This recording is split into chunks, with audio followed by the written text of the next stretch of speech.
Even before the war started, all nations realized the danger posed by enemy submarines. The lessons of World War I had been clear. To protect the vital sea lanes from submarines, relatively high-end destroyers weren't necessary. What was needed was small, mass-produced escorts that could protect convoys, and lots of them. So, as France fell, in June 1940, President Roosevelt, who had been Assistant Secretary of the Navy during World War I, started a program to build such ships. Ostensibly, these ships were for lend-leasing to the British, who were determined to continue the war alone. The Navy's reluctance to commit to anything second-rate by diverting resources away from larger ships stymied the program for nearly 2 years. On December 8, 1941, the United States officially declared war against Japan following the attack on Pearl Harbor the previous day. 3 days later, on December 11th, Germany declared war on the U.S. following America's officially allying herself with the British Empire. On January 14, 1942, the first ship was torpedoed and sunk off America's east coast. Operation Paukenschlag had begun.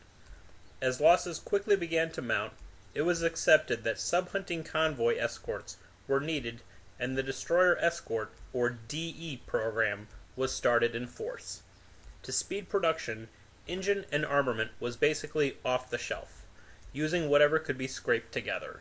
This led to a variety of classes as differing machinery and weapons became available. Hulls were generally built in prefabricated sections and then welded together. The U.S.'s escort destroyers began entering service at the start of 1943. The first of these was the 1,140-ton Evarts class. 65 were commissioned in the U.S. between January 1943 and August of 1944, with 32 more lend-leased to the Royal Navy. The destroyer's standard 5-inch 38 caliber dual-purpose gun would have been the preferred armament, but production couldn't keep up with the demand, and as anti-submarine ships, they didn't really need them anyway. For propulsion, standard destroyer machinery would have also been preferred, but again, production, most notably of reduction gearing, couldn't keep up with demand. So, instead, they were intended to be fitted with 8 diesels. Even these couldn't be supplied in the quantity needed, and they eventually accepted only 4 diesels each, fitting them in tandem. As a result, these ships are sometimes known as the General Motors Tandem Diesels, or GMTs. Main armament was 3 3-inch 50 caliber dual-purpose guns in single open mounts. 2 depth charge rails were at the stern, and up to 8 depth charge launchers were fitted. 1 Hedgehog was mounted behind the forward 3-inch gun. Propulsion was 4 diesels venting to 1 funnel. These generated a mere 6,000 horsepower on 2 propellers, giving the ships a modest but adequate top speed of 20 knots. The fitting of 2 rudders significantly increased churning characteristics, a must when hunting submarines. No U.S. ship of this class were sunk during World War II. All started decommissioning shortly after the end of the war. The primary U.S. depth charge at the start of World War II were the Mark VI and the Mark VII, both entering service in 1938.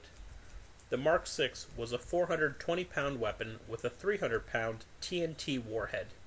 It had a minimum depth of 50 feet and a maximum of 300 feet. Sinking velocity was 8 feet per second.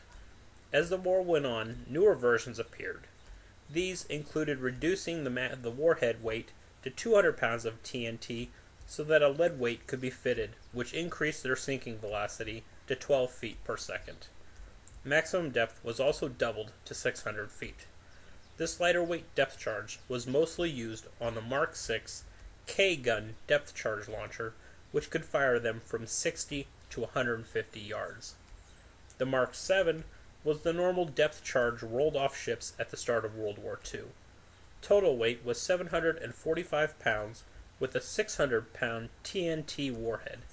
Minimum depth was 50 feet and maximum depth 300 feet. Sinking velocity was 9 feet per second. Like the Mark VI, as the war went on, newer versions appeared.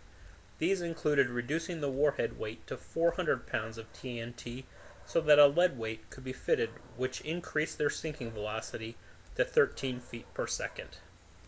Maximum depth was also doubled to 600 feet.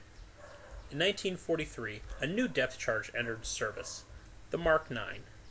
This weighed 400 pounds and carried a 50% more powerful 200-pound Torpex warhead. Operational depth was between 50 feet and as low as 1,000 feet. By making the Mark 9 bomb rather than barrel-shaped, sinking velocity was almost doubled to 23 feet per second.